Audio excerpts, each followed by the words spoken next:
আসসালামু আলাইকুম ওয়া রাহমাতুল্লাহি ওয়া বারাকাতুহু। প্রিয় ভাইরা, আজ আপনারা শুনছেন নবীদের জীবন কাহিনী সিরিজের 28তম পর্ব। এখন শুনছেন হযরত মুসা আলাইহিস সালামের জীবনীর 7ম এবং শেষ পর্ব। ভিডিওটি ভালো লাগলে লাইক, কমেন্ট এবং শেয়ার করতে ভুলবেন না। আর অবশ্যই চ্যানেলটিকে সাবস্ক্রাইব করবেন। মুসা ও খিজিরের কাহিনী। এই ঘটনাটি বনু ইসরাইলের সঙ্গে সম্পর্কিত নয়, বরং ঘটনাটি ব্যক্তিগতভাবে মুসা আলাইহিস সালামের সঙ্গে জড়িত। পিতা ইব্রাহিম আলাইহিস সালাম সহ বড় বড় নবী রাসূলগণের জীবনে পদে পদে পরীক্ষা দিতে হয়েছে। মুসা আলাইহিস সালামের জীবনে এটাও ছিল অনুরূপ একটি পরীক্ষা, যে পরীক্ষায় জ্ঞানীদের জন্য শিক্ষণীয় বিষয়সমূহ রয়েছে। আনুষঙ্গিক বিবরণ দৃষ্টে প্রতীয়মান হয় যে ঘটনাটি তিহ প্রান্তরের উন্মুক্ত বন্দিশালায় থাকাকালীন সময়ে ঘটেছিল। ঘটনাটি নিম্নরূপ: সহিহ বুখারী ও মুসলিমে হযরত উবাই বিন কাব রাদিয়াল্লাহু তাআলা আনহু প্রমুখ রাসূলুল্লাহ সাল্লাল্লাহু আলাইহি সাল্লাম হতে বর্ণিত হাদিস হতে এবং সূরা কাহফ 60 হতে 82 নম্বর পর্যন্ত 23টি আয়াতে বর্ণিত বিবরণ থেকে যা জানা যায় তার সংক্ষিপ্ত সার নিম্নে বিবৃত হল। ঘটনার প্রেক্ষাপট: রাসূলুল্লাহ সাল্লাল্লাহু আলাইহি সাল্লাম বলেন, একদিন হযরত মুসা আলাইহিস সালাম বনু ইসরাইলের এক সভায় ভাষণ দিচ্ছিলেন। এমন সময় জনৈক ব্যক্তি প্রশ্ন করল, লোকদের মধ্যে আপনার চেয়ে অধিক জ্ঞানী কেউ আছে কি? ওই সময় যেহেতু মুসা আলাইহিস সালাম ছিলেন শ্রেষ্ঠ নবী এবং তার জানামতে আর কেউ তার চাইতে অধিক জ্ঞানী ছিলেন না, তাই তিনি সরলভাবে নাসূচক জবাব দেন। জবাবটি আল্লাহর পছন্দ হয়নি, কেননা এতে কিছুটা অহংকার প্রকাশ পেয়েছিল। ফলে আল্লাহ তাঁকে পরীক্ষায় ফেললেন। তার উচিত ছিল একথা বলা যে আল্লাহই সর্বাধিক অবগত। আল্লাহ তাঁকে বললেন, হে মুসা, 2 সমুদ্রের সংযোগস্থলে অবস্থানকারী আমার এক বান্দা আছে যে তোমার চেয়ে অধিক জ্ঞানী। একথা শুনে মুসা আলাইহিস সালাম প্রার্থনা করে বললেন, হে আল্লাহ, আমাকে ঠিকানা বলে দিন যাতে আমি সেখানে গিয়ে জ্ঞান লাভ করতে পারি। আল্লাহ বললেন, থলের মধ্যে একটি মাছ নিয়ে নাও এবং 2 সমুদ্রের সঙ্গমস্থলের সম্ভবত লোহিত সাগর ও ভূমধ্য সাগরের মিলনস্থল দিকে সফরে বেরিয়ে পড়ো। যেখানে পৌঁছার পর মাছটি জীবিত হয়ে বেরিয়ে যাবে, সেখানেই আমার সেই বান্দার সাক্ষাৎ পাবে। মুসা আলাইহিস সালাম স্বীয় ভাগিনা ও শিষ্য এবং পরবর্তীকালে নবী ইউসা বিন নুনকে সাথে নিয়ে বেরিয়ে পড়লেন। পথিমধ্যে এক স্থানে সাগর তীরে পাথরের উপর মাথা রেখে দুজন ঘুমিয়ে পড়েন। হঠাৎ সাগরের ঢেউয়ের ছিটা মাছের গায়ে লাগে এবং মাছটি থলের মধ্যে জীবিত হয়ে নড়ে চড়ে ওঠে ও থলে থেকে বেরিয়ে সাগরে গিয়ে পড়ে। ইউসা ঘুম থেকে উঠে এই বিস্ময়কর দৃশ্য প্রত্যক্ষ করেন, কিন্তু মুসা আলাইহিস সালাম ঘুম থেকে উঠলে তাকে এই ঘটনা বলতে ভুলে গেলেন। অতঃপর তারা আবার পথ চলতে শুরু করলেন এবং একদিন এক রাত চলার পর ক্লান্ত হয়ে এক স্থানে বিশ্রামের জন্য বসলেন। অতঃপর মুসা আলাইহিস সালাম নাশতা দিতে বললেন। তখন তার মাছের কথা মনে পড়ল এবং ওজর পেশ করে আনুপূর্বিক সব ঘটনা মুসা আলাইহিস সালামকে বললেন এবং বললেন যে শয়তানি আমাকে একথা ভুলিয়ে দিয়েছিল। সূরা কাহফ আয়াত নম্বর 63। তখন মুসা আলাইহিস সালাম বললেন, ওই স্থানটিই তো ছিল আমাদের গন্তব্যস্থল। ফলে তারা আবার সে পথে ফিরে চললেন। অতঃপর সেখানে পৌঁছে দেখতে পেলেন যে একজন লোক আপাদমস্তক চাদর মুড়ি দিয়ে শুয়ে আছে। মুসা আলাইহিস সালাম তাকে সালাম করলেন। লোকটি মুখ বের করে বললেন, এদেশে সালাম, কে আপনি? বললেন, আমি বনু ইসরাইলের মুসা, আপনার কাছ থেকে ওই জ্ঞান অর্জন করতে এসেছি যা আল্লাহ আপনাকে বিশেষভাবে দান করেছেন। খিজির বললেন, আপনি আমার সাথে ধৈর্য ধারণ করতে পারবেন না হে মুসা। আল্লাহ আমাকে যে জ্ঞান দান করেছেন তা তিনি আপনাকে দেননি। পক্ষান্তরে আপনাকে তিনি যে জ্ঞান দান করেছেন তা আমাকে দেননি। মুসা আলাইহিস সালাম বললেন, আল্লাহ চাহেন তো আপনি আমাকে ধৈর্যশীল পাবেন এবং আমি আপনার কোনো আদেশ অমান্য করব না। সূরা কাহফ আয়াত নম্বর 69। খিজির বললেন, যদি আপনি আমার অনুসরণ করেনি তবে কোনো বিষয়ে আমাকে প্রশ্ন করবেন না যে পর্যন্ত না আমি নিজে সে সম্পর্কে আপনাকে কিছু বলি। অতঃপর তারা চলতে লাগলেন। কিছু দূর গিয়ে নদী পার হওয়ার জন্য একটা নৌকা পেলেন। অতঃপর নৌকা থেকে নামার সময় তাতে ছিদ্র করে দিলেন। শারঈ বিধানের অধিকারী নবী মুসা বিষয়টিকে মেনে নিতে পারলেন না, কেননা বিনা দোষে অন্যের নৌকা ছিদ্র করে দেয়া স্পষ্টভাবেই অন্যায়। তিনি বলেই ফেললেন, নিশ্চয়ই আপনি একটা গুরুতর মন্দ কাজ করলেন। তখন খিজির বললেন, আমি কি পূর্বেই বলিনি যে আপনি আমার সাথে ধৈর্য ধারণ করতে পারবেন না? মুসা ক্ষমা চাইলেন। ইতিমধ্যে একটা কালো চড়ুই পাখি এসে নৌকার এক প্রান্তে বসল এবং সমুদ্র থেকে এক চঞ্চু পানি তুলে নিল। সেদিকে ইঙ্গিত করে খিজির মুসা আলাইহিস সালামকে বললেন, আমার ও আপনার এবং সমস্ত সৃষ্টি জগতের জ্ঞান মিলিতভাবে আল্লাহর জ্ঞানের মোকাবেলায় সমুদ্রের বুক থেকে পাখির চঞ্চুতে উঠানো এক ফোঁটা পানির সমতুল্য। 2 তারপর তারা সমুদ্রের তীর বেয়ে চলতে থাকলেন। কিছু দূর গিয়ে তারা সাগর পাড়ে খেলায় রত একদল বালককে দেখলেন। খিজির তাদের মধ্যে সবচেয়ে সুন্দর ও বুদ্ধিমান ছেলেটিকে ধরে এনে নিজ হাতে তাকে হত্যা করলেন। এ দৃশ্য দেখে মুসা আঁতকে উঠে বললেন, এ কি, একটা নিষ্পাপ শিশুকে আপনি হত্যা করলেন? এ যে মস্ত বড় গুনাহের কাজ। খিজির বললেন, আমি তো পূর্বেই বলেছিলাম আপনি ধৈর্য ধারণ করতে পারবেন না।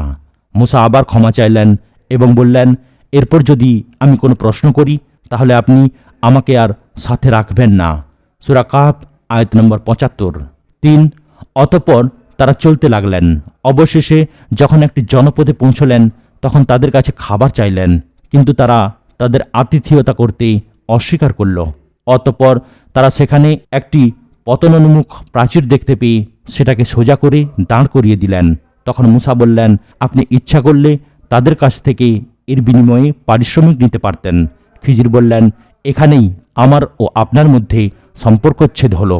এখন যেসব বিষয়ে আপনি ধৈর্য ধারণ করতে পারেননি আমি সেগুলির তাৎপর্য বলে দিচ্ছি। সূরা কাহফ আয়াত নম্বর 78। তাৎপর্যসমূহ। প্রথমত, নৌকা ছিদ্র করার বিষয়। সেটা ছিল কয়েকজন মিসকিন দরিদ্র ব্যক্তির। তারা এ দিয়ে সমুদ্রের জীবিকা অন্বেষণ করত। আমি সেটিকে ছিদ্র করে দিলাম এজন্য যে ওই অঞ্চলে ছিল এক জালেম বাদশাহ। সে বল প্রয়োগে লোকদের নৌকা ছিনিয়ে নিত। নিশ্চয়ই ছিদ্র নৌকা সে নিবে না। ফলে দরিদ্র লোকগুলি নৌকার সামান্য ত্রুটি সেরে নিয়ে পরে তাদের কাজে লাগাতে পারবে। দ্বিতীয়ত, বালকটিকে হত্যার ব্যাপার। তার পিতামাতা ছিল ঈমানদার। আমি আশঙ্কা করলাম যে সে বড় হয়ে অবাধ্য হবে ও কাফের হবে, যা তার বাপ মায়ের জন্য ফিতনার কারণ হয়ে দাঁড়াবে।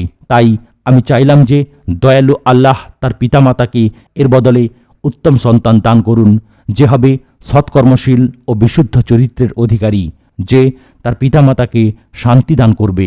তৃতীয়ত, পতনোন্মুখ প্রাচীর সোজা করে দেওয়ার ব্যাপার। উক্ত প্রাচীরের মালিক ছিল নগরীর 2 জন পিতৃহীন বালক। ওই প্রাচীরের নিচে তাদের নেককার পিতার রক্ষিত গুপ্তধন ছিল। আল্লাহ চাইলেন যে বালক দুটি যুবক হওয়া পর্যন্ত প্রাচীরটি খাড়া থাক এবং তারা তাদের প্রাপ্য গুপ্তধন হস্তগত করুক। খিজির বলেন, বস্তুত আমি নিজ ইচ্ছায় এসবের কিছুই করিনি। সূরা কাহফ আয়াত নম্বর 82। শিক্ষণীয় বিষয়। 1 বড় জুলুম থেকে বাঁচানোর জন্য কারো উপরে ছোটখাটো জুলুম করা যায়, যেমন নৌকা ছিদ্র করা থেকে এবং বালকটিকে হত্যা করা থেকে প্রমাণিত হয়। তবে শরিয়াতে মুহাম্মাদিতে এগুলি সবই সামাজিক বিধিবিধান দ্বারা নিয়ন্ত্রিত। বিশেষ করে হত্যাকাণ্ডের মতো বিষয় একমাত্র রাষ্ট্রানুমোদিত বিচার কর্তৃপক্ষ ব্যতীত কারো জন্য অনুমোদিত নয়। 2 পিতামাতার সৎকর্মের ফল সন্তানরাও পেয়ে থাকে, যেমন সৎকর্মশীল পিতার রেখে যাওয়া গুপ্তধন তার সন্তানরা যাতে পায় সেজন্য খিজির সাহায্য করলেন। তাছাড়া এ বিষয়েও ইঙ্গিত রয়েছে যে আলেম ও সৎকর্মশীলগণের সন্তানদের প্রতি সকলেরই স্নেহপরায়ণ হওয়া কর্তব্য। 3 মানুষ অনেক সময় অনেক বিষয়কে ভালো মনে করে, কিন্তু সেটি তার জন্য ক্ষতির কারণ হয়। যেমন আল্লাহ বলেন, তোমরা অনেক বিষয়কে অপছন্দ করো অথচ সেটি তোমাদের জন্য কল্যাণকর। আবার অনেক বিষয় তোমরা ভালো মনে করো কিন্তু সেটি তোমাদের জন্য ক্ষতিকর। বস্তুত আল্লাহই প্রকৃত অবস্থা জানেন, তোমরা জানো না। সূরা বাকারাহ আয়াত নম্বর 216। রাসূলুল্লাহ সাল্লাল্লাহু আলাইহি ওয়াসাল্লাম বলেন, আল্লাহ তার মুমিন বান্দার জন্য যা ফায়সালা করেন তা কেবল তার মঙ্গলের জন্যই হয়ে থাকে। 4 অতঃপর আরেকটি মৌলিক বিষয় এখানে রয়েছে যে মুসা ও খিজিরের এ শিহরণমূলক কাহিনীটি ছিল আগাগোড়া একটি বিশেষ প্রশিক্ষণের বহিঃপ্রকাশ। থলের মধ্যেকার মরা মাছ জীবিত হয়ে লাফিয়ে লাফিয়ে সাগরে চলে যাওয়া যেমন সাধারণ নিয়ম বহির্ভূত বিষয়, তেমনি আল্লাহ পাক কোনো ফেরেশতাকে খিজিরের রূপ ধারণ করে মুসাকে শিক্ষা দেওয়ার জন্যও পাঠিয়ে থাকতে পারেন, যাকে তিনি সাময়িকভাবে শরিয়াতি ইলমের বাইরে অলৌকিক ও অতীন্দ্রিয় জ্ঞান দিয়ে পাঠিয়েছিলেন, যা মুসার জ্ঞানের বাইরে ছিল। এর দ্বারা আল্লাহ মুসা সহ সকল মানুষের জ্ঞানের স্বল্পতার কথা জানিয়ে দিয়েছেন। 5 বান্দার জন্য যে অহংকার নিষিদ্ধ অত্র ঘটনায় সেটাই সবচেয়ে বড় শিক্ষণীয় বিষয়। খিজির কে ছিলেন? কোরআনে তাকে আমাদের বান্দাদের একজন বলা হয়েছে। বুখারী শরীফে তাঁর নাম খিজির বলে উল্লেখ করা হয়েছে। সেখানে তাকে নবী বলা হয়নি। জনশ্রুতি মতে তিনি একজন অলি ছিলেন এবং মৃত্যু হয়ে গেলেও এখনও মানুষের বেশ ধরে যে কোনো সময় যে কোনো মানুষের উপকার করেন। ফলে জঙ্গলে ও সাগরবক্ষে বিপদ আপদ থেকে বাঁচার জন্য আজও অনেকে খিজিরের ওসিলা পাওয়ার জন্য তার উদ্দেশ্যে মানত করে থাকে। এসব ধারণার প্রসার ঘটেছে মূলত বড় বড় প্রাচীন মনীষীদের নামে বিভিন্ন তাফসিরের কেতাবে উল্লেখিত কিছু কিছু ভিত্তিহীন কল্পকথার উপরে ভিত্তি করে। যারা তাকে নবী বলেন তাদের দাবির ভিত্তি হল খিজিরের বক্তব্য, আমি এসব নিজের মতে করিনি। সূরা কাহাফ আয়াত নম্বর 82। অর্থাৎ সবকিছু আল্লাহর নির্দেশে করেছি। অলিগণের কাশফ ইলহাম শরীয়তের দলিল নয়, কিন্তু নবীগণের স্বপ্নও আল্লাহর ওহী হয়ে থাকে। যেজন্য ইব্রাহিম আলাইহিস সালাম স্বীয় পুত্রকে জবাই করতে উদ্যত হয়েছিলেন। অতএব বালক হত্যার মতো ঘটনা কেবলমাত্র নবীর পক্ষেই সম্ভব, কোনো অলির পক্ষে আদৌ নয়। কিন্তু সেখানেও প্রশ্ন থেকে যায় যে নবী কখনো শরিয়ত বিরোধী কাজ করতে পারেন না। ওই সময় শরিয়তধারী নবী ও রাসূল ছিলেন হযরত মূসা আলাইহিস সালাম। আর সে কারণেই খিজিরের শরিয়ত বিরোধী কাজ দেখে তিনি বারবার প্রতিবাদ মুখর হয়ে উঠেছিলেন। এ ব্যাপারে সবাই একমত যে খিজির কোনো কেতাবধারী রাসূল ছিলেন না বা তার কোনো উম্মত ছিল না। এখানে আমরা যদি বিষয়টিকে কোরআনের প্রকাশ্য অর্থের উপরে ছেড়ে দিই এবং তাকে আল্লাহর একজন বান্দা হিসাবে গণ্য করি, যাকে আল্লাহর ভাষায় আমরা আমাদের পক্ষ হতে বিশেষ রহমত দান করেছিলাম এবং আমাদের পক্ষ হতে দিয়েছিলাম এক বিশেষ জ্ঞান। সূরা কাহাফ আয়াত নম্বর 65। তাহলে তিনি নবী ছিলেন কি অলি ছিলেন, তিনি এখন বেঁচে আছেন না মারা গেছেন, এসব বিতর্কের আর কোনো অবকাশ থাকে না। যেভাবে মূসার মায়ের নিকটে আল্লাহ ওহী অর্থাৎ ইলহাম করেছিলেন এবং যার ফলে তিনি তার সদ্যপ্রসূত সন্তান মূসাকে বাক্সে ভরে সাগরে নিক্ষেপ করতে সাহসী হয়েছিলেন। সূরা তাহা আয়াত নম্বর 38 এবং 39। এবং যেভাবে জিবরিল মানুষের রূপ ধরে এসে রাসূল সাল্লাল্লাহু আলাইহি সাল্লামের সাথে প্রশ্নোত্তরের মাধ্যমে সাহাবীগণকে দ্বীনের প্রশিক্ষণ দিয়েছিলেন, একই ধরনের ঘটনা মূসা ও খিজিরের ক্ষেত্রে হওয়াটাও বিস্ময়কর কিছুই নয়। মনে রাখা আবশ্যক যে লোকমান অত্যন্ত উঁচু দরের একজন জ্ঞানী মানুষ ছিলেন।